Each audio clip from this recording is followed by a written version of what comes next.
The government of Uganda has done several initiatives over the course of years to prepare for this situation and this environment that we're in. Beginning with the National Oil and Gas Policy of 2008, which recognized that part of the sustainable development of this oil and gas industry required the participation of local goods and services.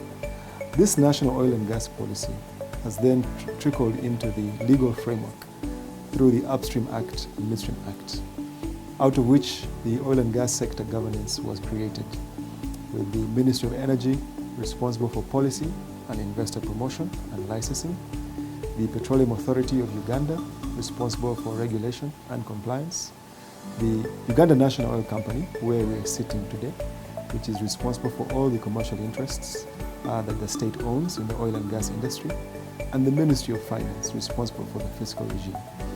Sitting underneath that is a national content policy that ring-fences 16 sectors, 16 goods and services in which Ugandans have been encouraged to participate.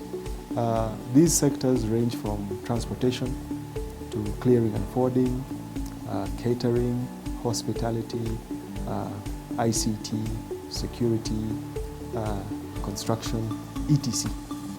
And so a lot of policy design has gone into creating room for local goods and services. This national content framework is all the way from the highly skilled sector down to the skilled and semi-skilled sector, basic sector, within which we expect that approximately 37 to 40% of this investment that I've discussed, 15 billion, will remain in country and will be invested through local goods and services. So we at UNOC consider ourselves to be at the front line of ensuring that national content remains front and center in this oil and gas industry.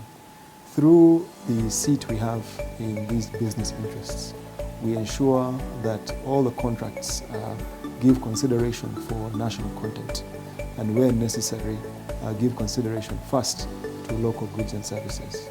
And even where possible, that contracts are unbundled to ensure maximum participation. So therefore, we consider ourselves the first eyes in terms of ensuring that this investment goes to local content.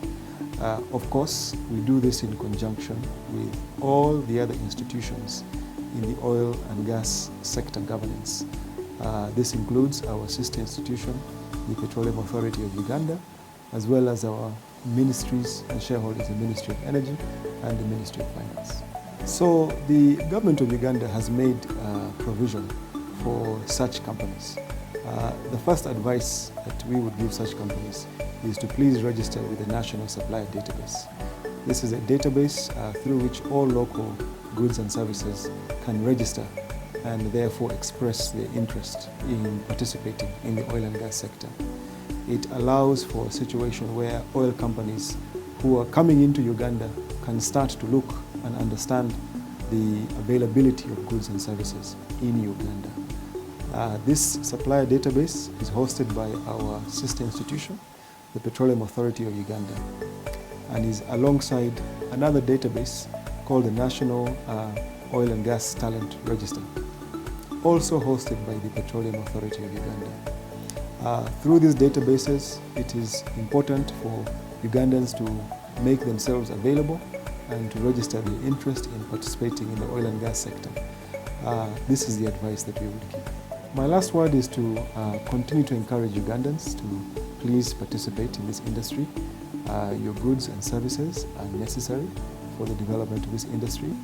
This is an opportunity for companies and individuals to continue to be part of the development of our country. And so therefore we encourage Ugandans to continue to take interest in the industry and to continue to support the work that all the players are doing in this industry to move our country to middle income status.